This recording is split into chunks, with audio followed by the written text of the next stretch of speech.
Hi, and welcome to Jack at the Movies. I'm your host, Jack Heim, and today we are continuing our look into the world of James Bond and of the summer blockbuster of 1977, continuing with The Spy Who Loved Me on the car chase sequence with Bond and Anya in their car, the Lotus Esprit S1, and being chased by members of Karl Stromberg's henchmen.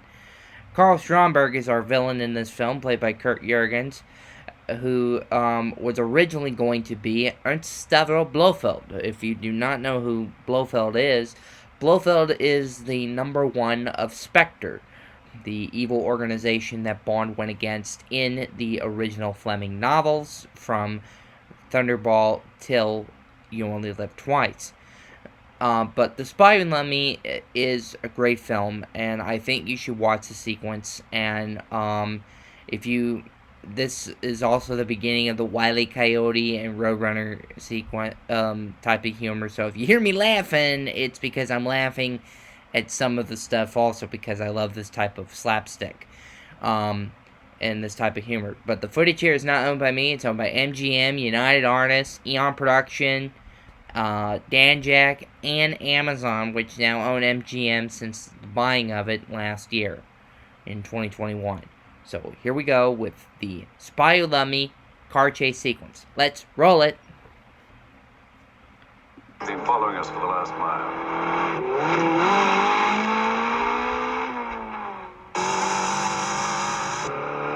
For some of the driving sequences where Bond is driving the Lotus Esprit, it is being doubled by Roger Beckler, who was a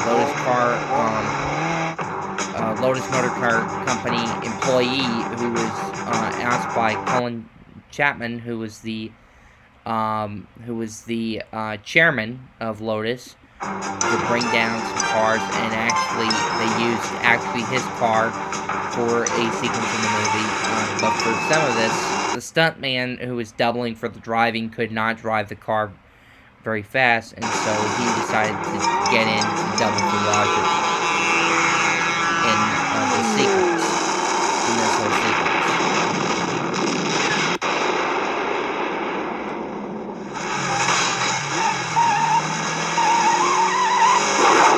All those feathers and he still can't fly.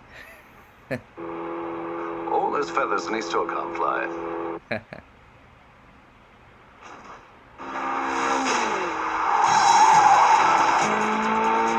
James. Yes, I know. Don't tell me.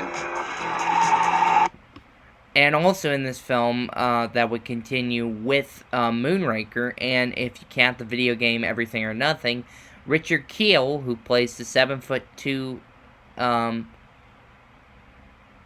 inches henchman Jaws, based off the character of horror from the novel, The Spy Who Loved Me, would be a henchman for both this film and Moonraker and the video game, going against Pierce Brosnan's James Bond. The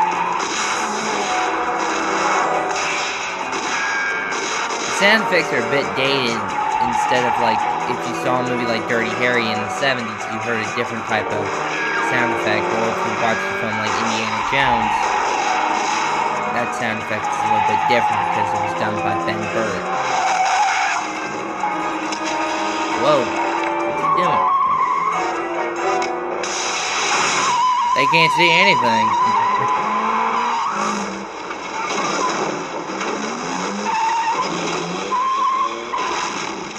Oh my god. Holy! What the? I think this Italian dude's gonna be majorly mad. Mamma mia, che è successo? Oddio, tutto distrutto! Oh my. Oh my god. Oh my god, how in the. Oh yeah, this is the beginning.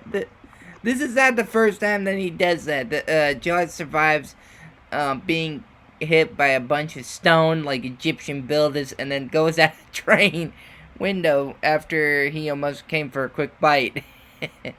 So this isn't the first time. It's still funny. You ever got the feeling somebody doesn't like you?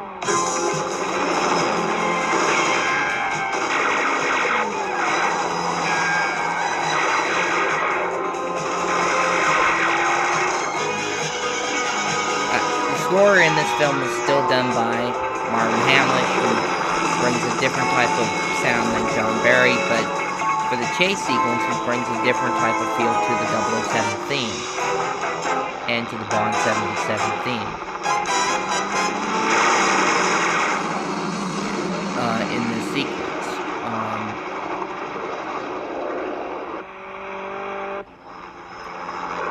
But for driving the car, the original stuntman who was supposed to be driving, he could not get the Lotus to do like that 180, that drift, the 180, or keep going at high speed, because he couldn't drive the car that fast. And Roger Becker had driven the car very fast, got behind the wheel, and he drove it fast, and the camera crew decided to say, why don't we use him?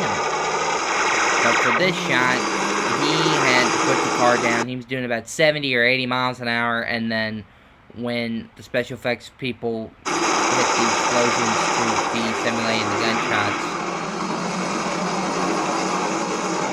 he had no guts or glory.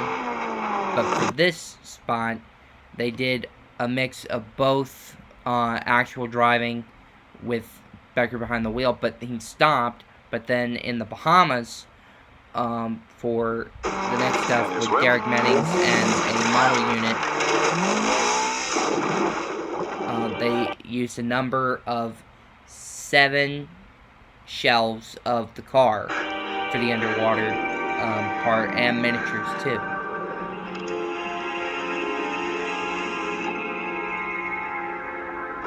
So each of these were a different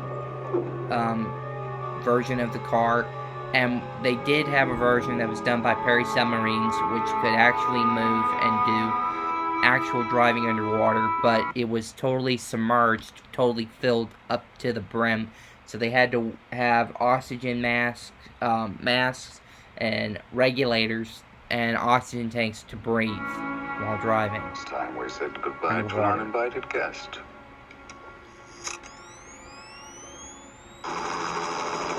Yeah.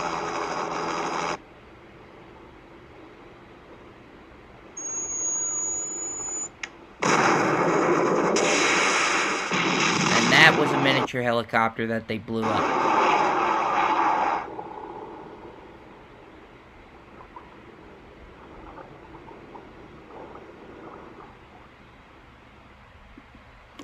This film is a great movie, The Spy Who Loved Me, and it's one of my favorite Bond films of 1977. It has some great action, it has a great use of espionage, and it is a great film, and it's Roger Moore's Goldfinger, and the film has great use of action, even though some people would not watch it now. But if you should watch it, you get your DVD copy of it, or Blu-ray, or Ultimate Edition DVD. Watch this film, because we're going to be back here for our final video on The Spy Who Loved Me with the Lapidus supertanker sequence, which will be the final action sequence of the movie.